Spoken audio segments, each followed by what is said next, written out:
ठीक है ऐश्वर्या जी, देखिए किसी भी कुंडली को एनालिसिस करने से पहले हम क्या चीज देखते हैं।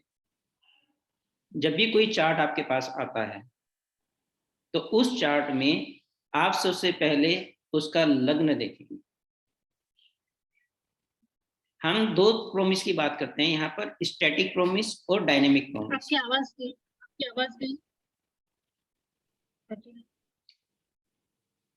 आपको आवाज क्लियर आ रही है? अभी ठीक है। तो हम दो प्रोमिस देखते हैं, स्टैटिक प्रोमिस और डायनेमिक प्रोमिस। तो स्टैटिक प्रोमिस, आज हम स्टैटिक प्रोमिस की बात करेंगे, डायनेमिक की इसलिए बात नहीं करेंगे क्योंकि उसके लिए हमें दशाओं को देखना पड़ेगा। तो आज हम खाली कोई भी चार्ट अगर हमारे सामने आता है तो इन ओवरऑल पिक्चर हम उसको कैसे एनालिसिस करते हैं उसके बारे में आज हम डिस्कस करेंगे। इसको ऐसे भी ले सकते हैं कि ईश्वर ने हमको दो चीजें दी हैं, एक हमको फ्री विल दी है, एक हमको डेस्टिनी दी है। फ्री विल क्या है? फ्री विल ये है कि आप जो कार्य कर रहे हैं, आप अपनी समझ से, अपने अच्छे तरीके से जो भी आपको साधन मिले हुए हैं, जो भी आपको रिसोर्सेज मिले, उन सबको यूज करके आप वो कर रहे हैं। मगर अगले पल क्या होने वाला है वो आपको नहीं पता, वो दैट इज डेस्टिनी। ठीक है, आप मतलब कोई लड़का है बैठा हुआ अखबार पढ़ रहा है, ठीक है, अखबार पढ़ रहा है, किताबें पढ़ रहा है, या ऑफिस जा रहा है, या कहीं जा रहा है, अचानक से न्यूज आती है कि उसके पिता का देहांत हो गया और उसके पिता सरकारी नौकरी में थे, तो उसको वो जॉब सरकारी मिलेगी। तो दैट मीन्स कि वो जो काम कर रहा है दैट इज फ्री विल, और जो उसके साथ घटना घट करके आ रही है दैट इज डेस्टिनी। ठीक है, तो किसी भी चार्ट को हम जो है, आज हम खाली स्टैटिक प्रोमिस के बारे में डिस्कस करेंगे कंप्लीटली। ठीक है, तो इसलिए मैं आपका चार्ट लेता हूं और इसी पर हम आज कुछ को डिस्कस करते हैं।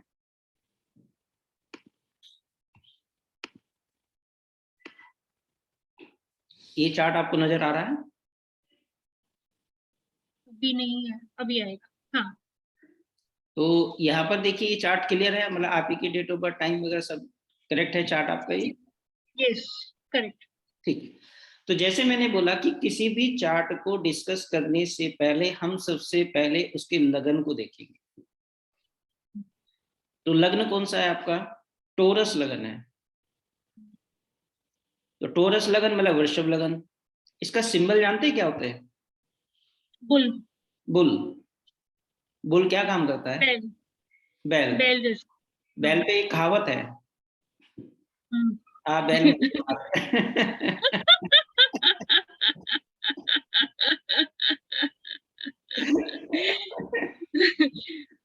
तो ये वो चीज है एक्चुअली। मतलब होता क्या है कि मैक्सिमम टोरस असेंडेंट वाले लोग चीजों को अपने आप, प्रॉब्लम को आकर्षित करते हैं। उनके साथ जैसे एक गुड़ के ऊपर मधुमक्खी खिंची आती है, तो लाइफ में कुछ न कुछ होना उनकी लाइफ में। अब यहाँ पे टोरस देखिए जो है ये आपका शुक्र के अंतर्गत आता है, यानी कि लक्ष्मी से भी रिलेशन रखता है, पैसे से भी रिलेशन रखता है। और जो 2 नंबर की राशि है वो स्थिर राशि कहलाती है। तो दैट मीन्स कि किसी भी चीज को लेकर के टोरस वाले व्यक्ति एक अपना अगर मन बना लिया तो दैट इज स्टेबल, मतलब उसको फिर चेंज आसानी से नहीं करते या चेंज आसानी से नहीं होते। तो हमको जब भी देखना, हमको हमेशा राशि देखिए, उसका एनवायरनमेंट देखिए कि किस एनवायरनमेंट में जाकर के उस व्यक्ति का जन्म हुआ है, वो किस तरह की पर्सनैलिटी है। क्या वो मेरी बातों से मोल्ड हो जाएगा? क्या वो मेरी बातों से मोल्ड नहीं होगा? उसमें चीजों को एक्सेप्टेंस की कितनी संभावनाएं हैं,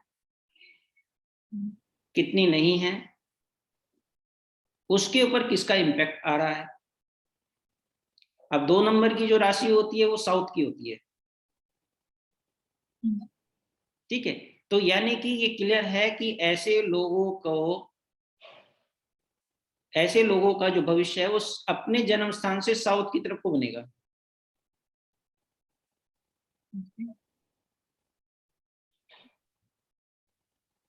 तो ये सारी हम क्या देखते हैं कि राशि, उसका तत्व, उसके एलिमेंट्स क्या हैं, उसकी डायरेक्शन क्या है। तो ये टोरस लगन की हम बात कर रहे थे, और लगन आपका 27 डिग्री का है। तो 27 डिग्री दैट मीन्स कि ये ऑलमोस्ट 95% 90% पोजीशंस अपनी टोरस की कवर कर चुका है और मूव कर रहा है आपके जमनाई की तरफ, ये मिथुन की तरफ जा रहा है।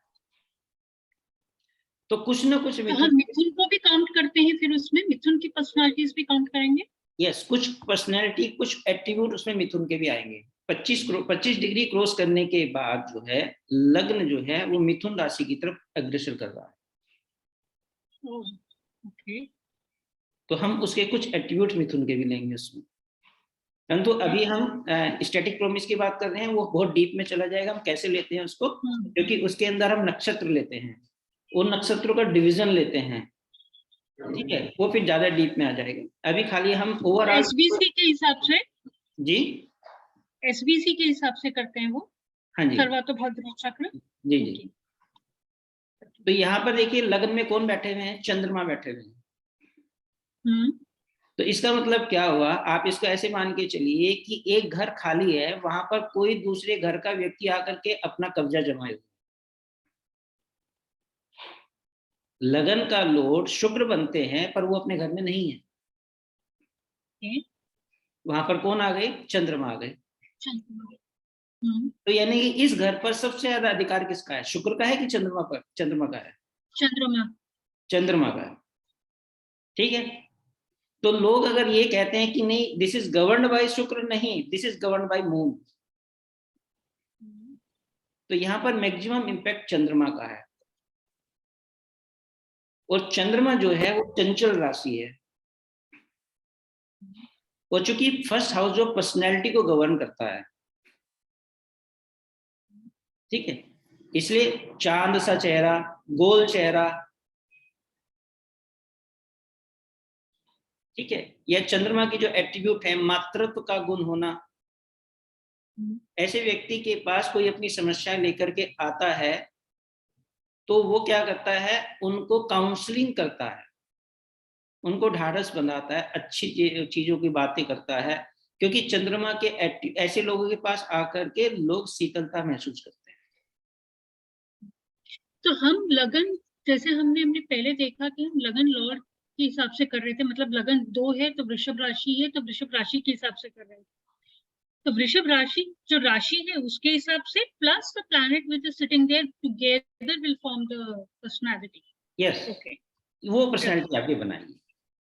ओके, क्योंकि आप इसको, इसलिए मैंने बोला कि जिस घर में जो रह रहा है, यहाँ टेनेंट हो गया ना, किराएदार, यहाँ पर चंद्रमा रह गया, तो उस घर को रख रखाव का कार्य चंद्रमा का है, करेक्ट, ठीक है, उसको ठीक करना है, खराब करना है, अच्छा करना है, वो सब चंद्रमा का काम होता है।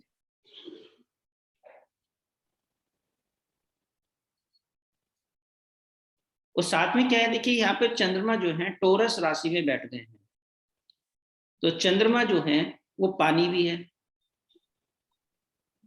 और टोरस जो राशि है वो शुक्र की राशि है, वो कहीं ना कहीं घर को भी रिप्रेजेंट करती है, या व्यक्ति की पर्सनैलिटी को रिप्रेजेंट करती है।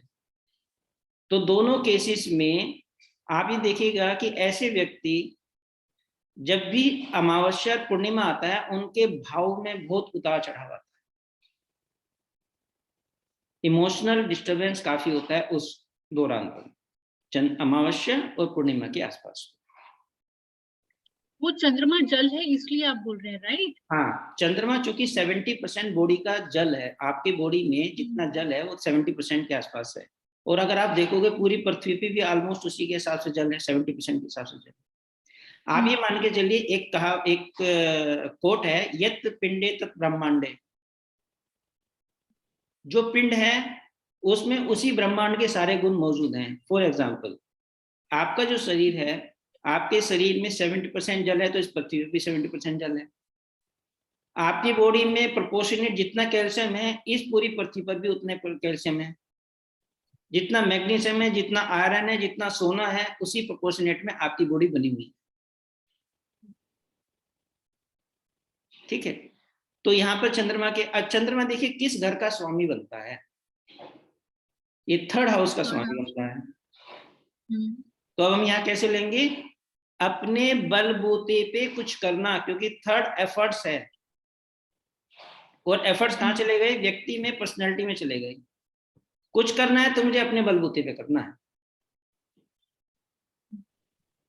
एक फीलिंग ये रहती है, और प्लेनेट भी उसको सपोर्ट करते हैं उस केसेस में कि तुम प्रयास तो करो। परंतु यहाँ पर क्या हो गया है कि 3rd लॉर्ड बेनिफिक हो गया है। 3rd लॉर्ड अगर मेलेफिक होता है तो जुझारू बनाता है, प्रयास कराता है, परंतु 3rd लॉर्ड अगर बेनिफिक हो जाए, हो जाएगा, कर लेंगे, देख लेंगे, ठीक है, इसको ऐसे ही छोड़ दो, करते हैं।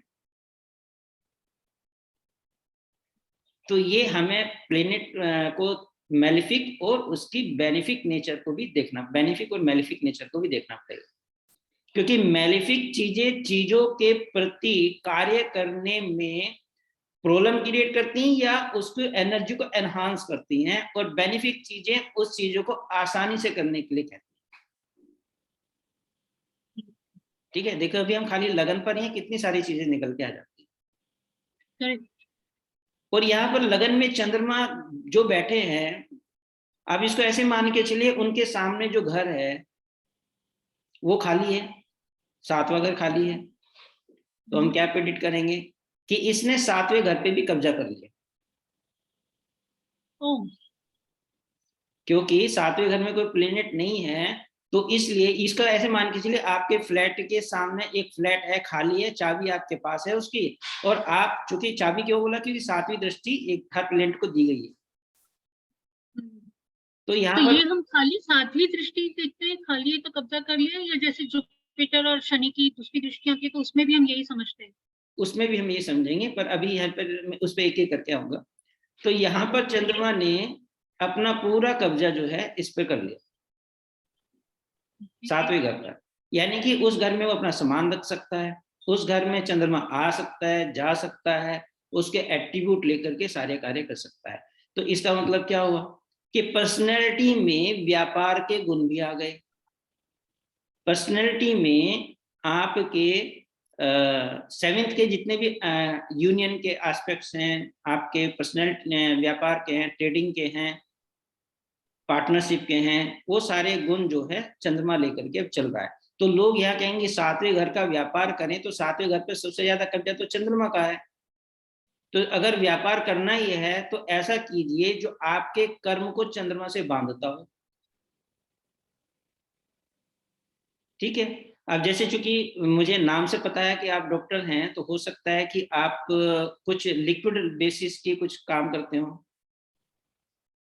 ओके, तो मैं 16 साल तक मैंने एमडी किया है, एंड उसके बाद 16 साल में फार्मास्यूटिकल इंडस्ट्री में जॉब कर रही थी। तो मैं लास्ट में मेडिकल डायरेक्टर थी नोवार्टिस मल्टीनेशनल की मलेशिया में। ओके, तो 2018 में मैंने जॉब क्विट किया और मैं इंडिया आ गई, और उसके बाद से मैं जो मुझे पसंद आता है मैं वो कर रही हूँ जो कि है एस्ट्रोलॉजी। तो I am more into occult for the past 2 वो तो मैं इयर्स। अभी बताऊंगा आप वो क्यों कर रहे हैं। पर मैं जानना चाह रहा हूँ कि चंद्रमा का रोल आपके, अभी आप कुछ कर रहे हैं व्यापार या कुछ बिजनेस टाइप में, कुछ नहीं, नहीं कर रहे हैं अभी, कोई नहीं, जॉब वगैरह भी नहीं कर नहीं। रहे। तो आपने जो भी डॉक्टर, किस कौन सी फील्ड में आपकी डॉक्टरी है? Pharmacology, medicine, medicine pharmacology. में, मेडिसिन में, हाँ। तो ऐसे केसेस में हम क्या बोलते हैं कि चंद्रमा की मेडिसिन में भी एक टैबलेट होता है, एक लिक्विड फॉर्म होता है। तो लिक्विड फॉर्म के द्वारा आपको ज्यादा बेनिफिट, मतलब अगर आप इसमें बिजनेस में होते तो हम उसमें रिकमेंड कर सकते थे कि आप लिक्विड फॉर्म में ज्यादा जाए। बट मेरे अंदर बिजनेस सेंस नाम का कोई चीज है नहीं वैसे। नहीं, वो मैं अभी आऊंगा क्यों नहीं है पर मैं, हम तो ये बता रहे हैं कि आपके चंद्रमा ने ये गुण लिए हुए हैं। मैं ये नहीं कह रहा आप बिजनेस करिए, मैं बोलूं कि चंद्रमा लगन में बैठ करके सप्तम के सारे गुण लेकर के बैठा हुआ है। ठीक है, तो यानी कि हमने लगन को देखा, लगन में चंद्रमा देखा, उसके भाव को देखा और उसने किन किन के हाउसेस को कैप्चर किया हुआ है उसको देखा। ये हमने अभी लगन की बात करी है। माता से अटैच होना, क्योंकि चंद्रमा लगन में है। माता की तरह होना, उस तरह के गुण लेकर के यहाँ आते हैं। वो साथ में देखिए कि आपके मंगल रेट्रो हैं। जब मंगल रेट्रो होते हैं तो हम क्या बोलते हैं कि 12वें गुण के साथ साथ वो फर्स्ट वो अच्छा यहाँ तो वो शनि जो है रेट्रो है और मंगल भी रेट्रो है। अच्छा वो पीछे जा रहे हैं, ठीक है, तो यहाँ लगन पर इम्पैक्ट नहीं है उनका। अब हम सेकंड हाउस घर पर आते हैं। सेकंड में देखिए शनि और केतु बैठे हुए हैं। केतु ऑलरेडी मेडिसिन को, डॉक्टर को रिप्रेजेंट करता है, परंतु शनि उसके साथ है, यानी कर्म जो रहेगा वो डॉक्टर का रहेगा, क्योंकि शनि कर्म है। परंतु यहाँ शनि ड्युअलिटी लिए हुए हैं, वो पीछे की तरफ जा रहे हैं, थर्ड की तरफ, सेकंड की तरफ, थर्ड की तरफ। रेट्रो है ना शनि, तो पीछे जाएंगे ना, हाँ। थर्ड हाउस में थर्ड जाएंगे। मतलब थर्ड हाउस में कैसे जाएंगे? रेट्रो तो वो फर्स्ट हाउस में जाएंगे ना, सेकंड हाउस में तो रेट्रो का मतलब तो पीछे चलना होता है, आप तो आगे ले जा रहे हो। ओ सॉरी, हाँ sorry sorry sorry, my mistake. हाँ शनि जो है लग्न में जा रहे हैं, ठीक है, हाँ। शनि जो है यहाँ लग्न में जा रहे हैं, है ना, और केतु वहां पर बैठे हुए हैं। तो यानी कि क्या बोल रहे हैं कि आपको कर्म के प्रति उतना ज्यादा, उतना जील, उत्साह, ठीक है, मिल गया, भाग्यवशात कर लिया, हो गया, आपने काम किया, मगर जब दशा अंतरदशा चेंज होगी तो आप कार्य के प्रति आपको चेंज करते रहेंगे, क्योंकि शनि केतु के साथ वापस जा रहे हैं, पीछे की तरफ मुड़ रहे हैं। तो शनि यहाँ पर लग्न को, तो यानी कि लग्न पर शनि का भी इम्पैक्ट आएगा। लग्न पर शनि का इम्पैक्ट आने से क्या होता है, लग्न पर शनि यहाँ चंद्रमा के साथ संबंध बना रहे हैं एक तरह से, ठीक है। तो शनि और चंद्रमा का जो कॉम्बिनेशन होता है वो दो तरह से लिखा जाता है कि आपका कार्य लंबी दूरी पे जाकर के होगा। चंद्रमा लंबी दूरी को रिप्रेजेंट करते हैं, शनि कार्य को रिप्रेजेंट करते हैं। और आपने अभी अपने वर्जन से बोला है कि मैं मलेशिया, कहाँ पर आप दूसरी कंट्री में आपने काम किया,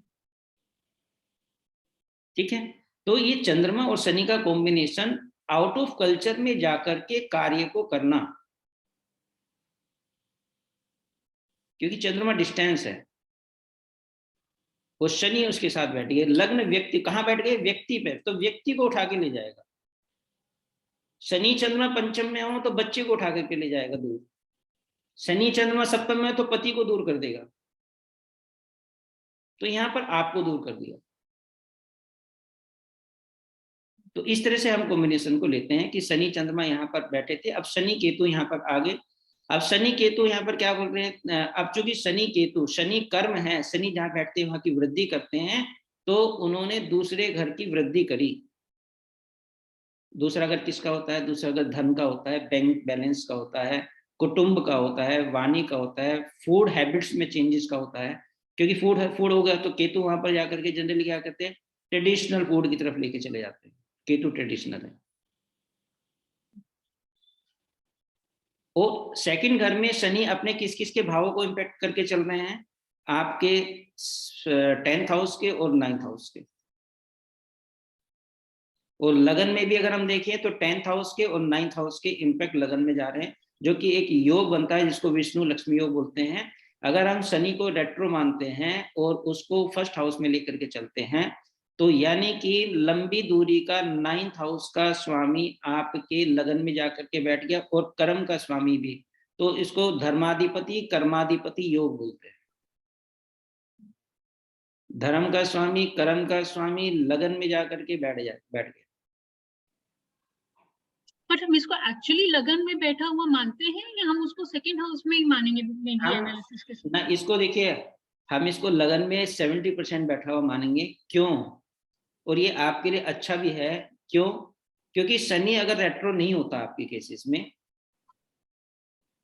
आप इस बात को ध्यान से सुनिएगा, शनि अगर रेट्रो नहीं होता आपके केसेस में, शनि डायरेक्ट होता, तो शनि केतु की तरफ बढ़ रहा होता, या केतु शनि की तरफ बढ़ रहा होता।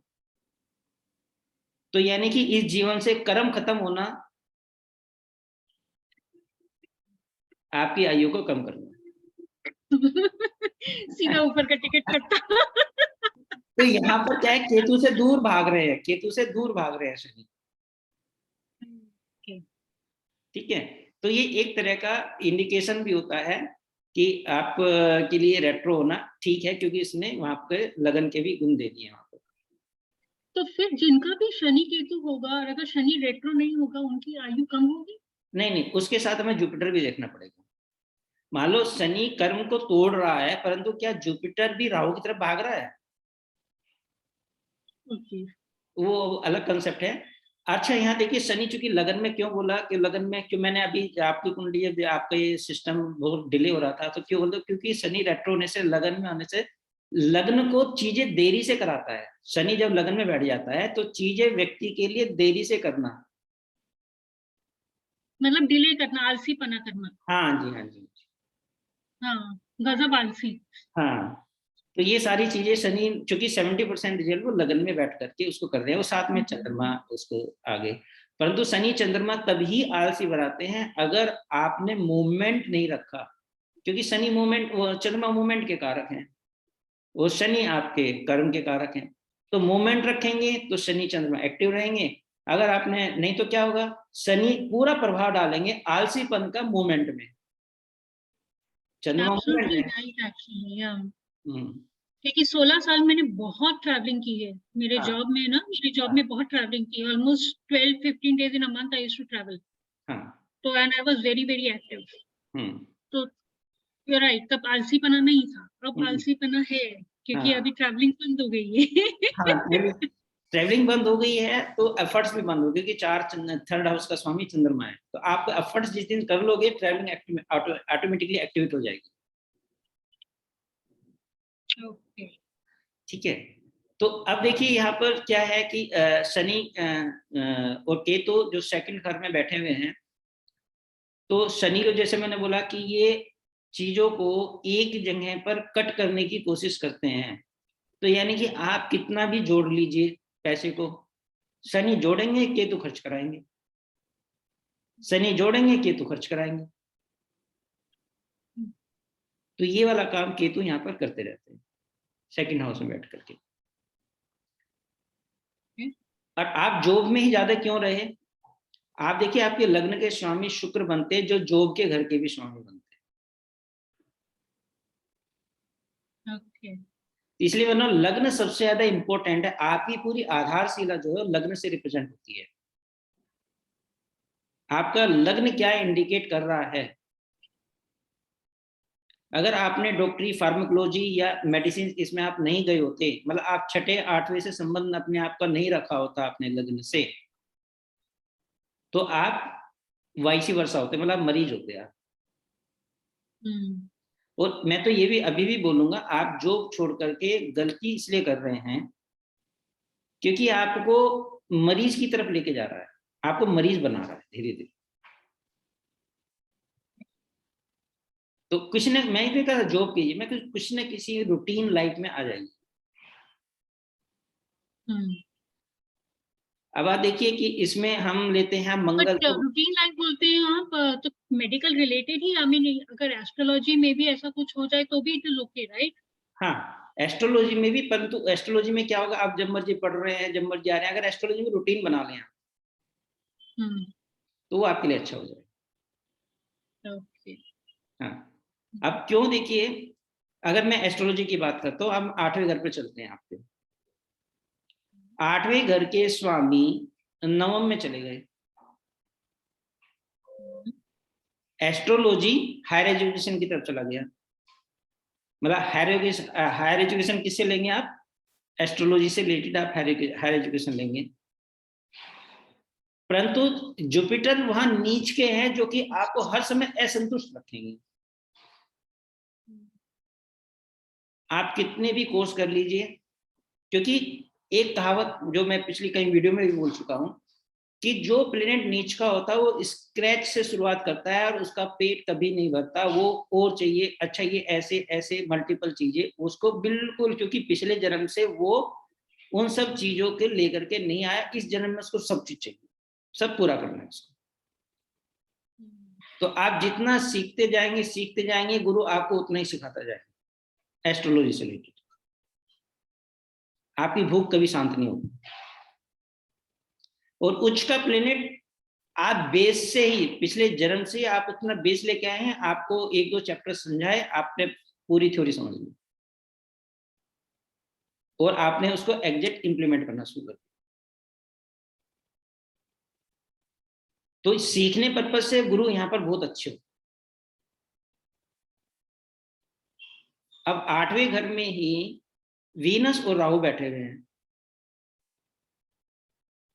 ठीक है, यानी कि व्यक्ति भी खुद 8वें घर से लिंक हो गया और व्यक्ति राहु को कंज्यूम ऑलरेडी कर चुका है बाहर विदेश में जाकर के। तो वहां फार्माकोलॉजी में आके आपने कोई रिसर्च वगैरह इसमें भी काम किया था क्या?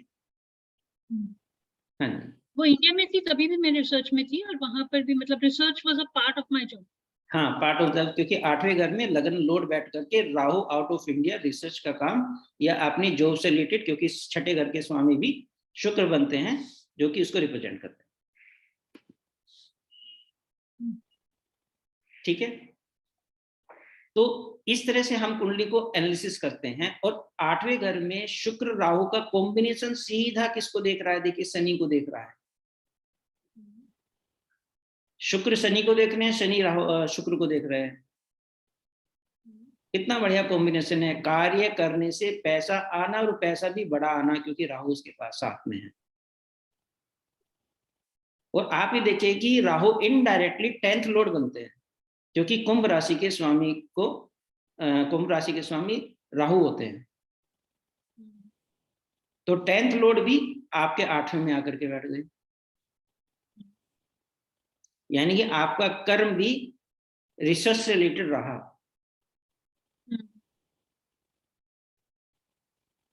मंगल आपके 12वें घर में बैठे हुए हैं। तो हम जब एनालाइज करते हैं, हम प्राइमरीली वो घर उसको एनालाइज ज्यादा करते हैं जहां पर प्लैनेट्स बैठे हैं। Yes, right. प्राइमरीली जो आप इस सिंपल एक कंसेप्ट को ध्यान रखिए, जो जिस घर में जाकर के बैठ गया वो मकान उसका हो गया बस। ओके।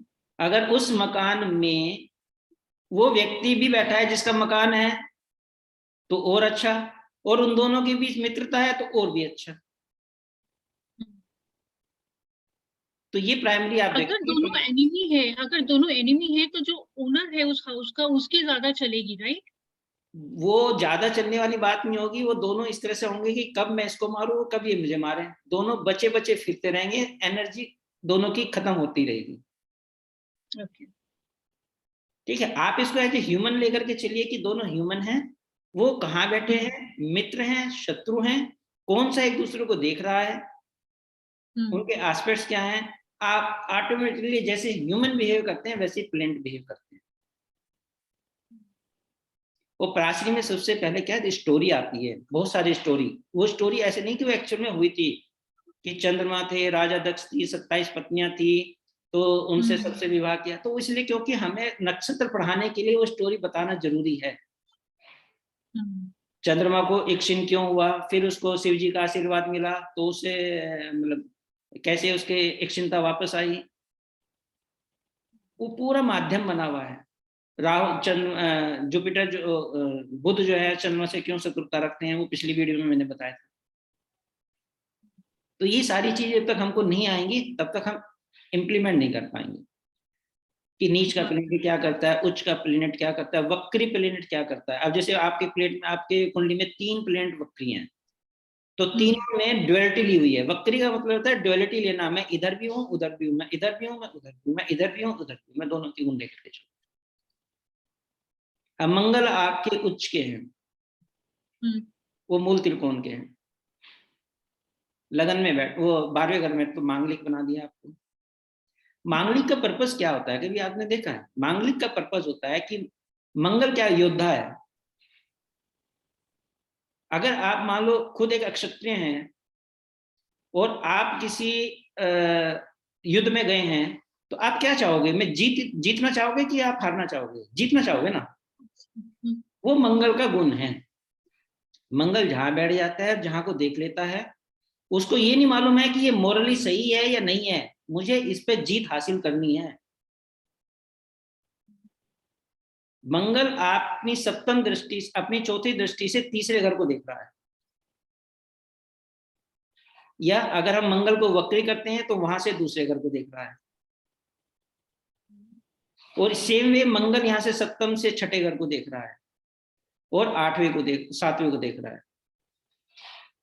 अगर नहीं, मंगल वक्री है जी, मंगल छठे घर को देख रहा है, अगर वक्री हो रहा है तो फिर वो पांचवें घर को देखता है। वो पांचवें को देख रहा है।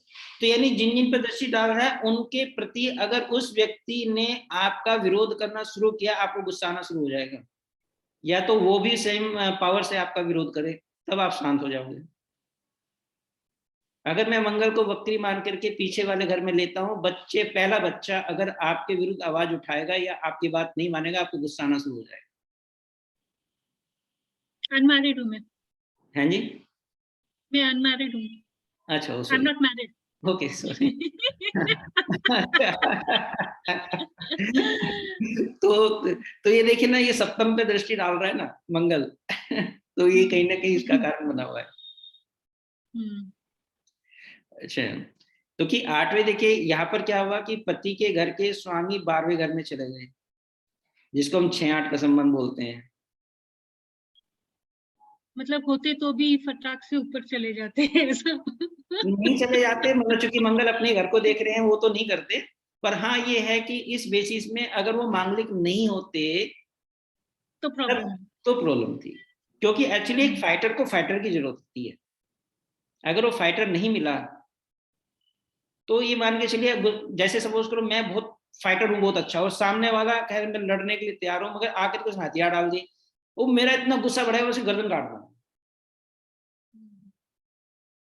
तो हमें ये एट्रीब्यूट्स प्लेनेट्स के, मंगल को सेनापति क्यों कहा गया, वो सेनापति का गुण धर्म देखिए कि उसको रिस्पॉन्सिबिलिटी दी जाती है कि इसको उसको जीतना है। सामने वाला मोरली कितना भी अच्छा हो, परंतु आपको अपने देश के लिए जीतना है, भले आप गलत ही क्यों ना हो। तो ये मंगल के एट्रीब्यूट आ जाते हैं।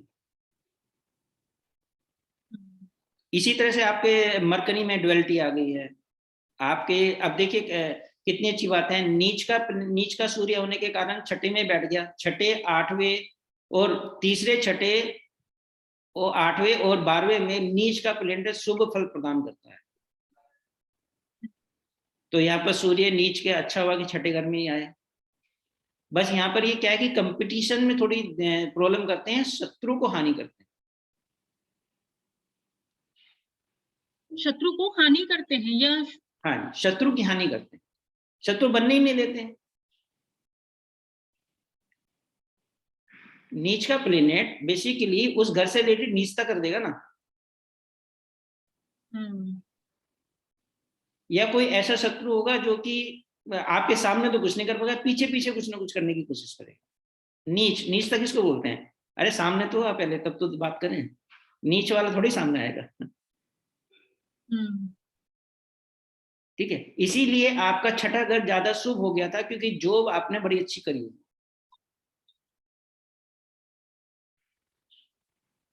अच्छा, I was born with the hole in the heart, तो वो भी सूर्य नीच का है उसकी वजह से? हाँ, सूर्य नीच की वजह से वो इंडिकेशन आया। लेकिन अगर सूर्य नीच का वहां बैठकर शुभता करता है तो फिर वो होल इन द हार्ट क्यों देगा? नहीं नहीं नहीं नहीं, देखिए हम छठे घर की बात कर रहे हैं। आप देखो, शुभता आप ओवरऑल ले रहे हो, मैं हाँ, छठे घर की तो शुभता। छठे घर का ही मतलब, जैसे मेरे हार्ट में होल था हाँ हाँ पैदाइशी, तो हाँ अगर वो सूर्य, तो mostly I relate Surya with heart, Surya heart से भी रिलेट है, राइट? सूर्य मंगल का कॉम्बिनेशन की वजह से ऐसा था।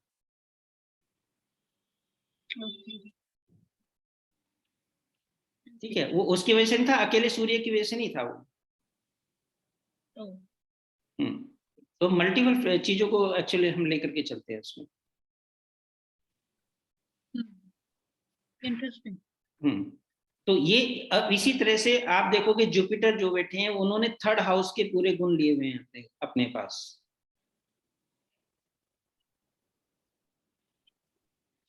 हाँ, जुपिटर ने थर्ड हाउस को ऑक्यूपाई किया है क्योंकि थर्ड हाउस खाली है। हाँ जी, हाँ जी। और साथ में देखिए कि जुपिटर की 5th एस्पेक्ट लगन पर पड़ने से और 9th एस्पेक्ट 5th हाउस पर पड़ने से ये अच्छा हो गया, क्योंकि 5th हाउस जो होता है आपके काउंसलिंग का होता है, एडवाइजरी का होता है, एजुकेशन का होता है। उन सब के लिए जुपिटर जुपिटर जहां दृष्टि डालते हैं वहां शुभता प्रदान कर देते हैं, और जहां पर वो बैठते हैं वहां की हानि करते हैं। मोस्ट प्रोबेबली मेरे ख्याल से ओवरऑल इन जनरल मैं आपको समझा चुका हूं कि हम कैसे इन जनरल कुंडली को देखते हैं। इससे आपको थोड़ा सा आइडिया लग जाएगा। फिर कभी हम नेक्स्ट टाइम जो है इसको डीप में लेकर के एनालिसिस करेंगे आपको, आगे हम कैसे इसको कर सकते हैं। प्राचरी आपको थैंक यू ऑब्वियसली सो आपको मच अच्छा लगा होगा प्राचरी का। हाँ Deepak ji, thank you so much, क्योंकि काफी कुछ समझा थोड़ा। जी जो जी मैं बोल रही थी weaving into a fabric kind of a thing, वो मुझे हम्म, थोड़ा सा एक फील आया उसका। क्योंकि हाँ हम लोग पढ़ते हैं तो बहुत आइसोलेशन में सब कुछ पढ़ते हैं। हाँ जी हाँ उन जी। सबको वीव करके एक story banana is something which I figured a hmm, little, glimpse आया, बट ये तो प्रैक्टिस से ही आता है। सो हाँ बट आपका जो एक्सप्लेनेशन का तरीका है ना, इट इज रियली ऑसम, बहुत ही अच्छा है, थैंक यू। आप इसको बहुत अच्छा। वीडियो को दोबारा देखिएगा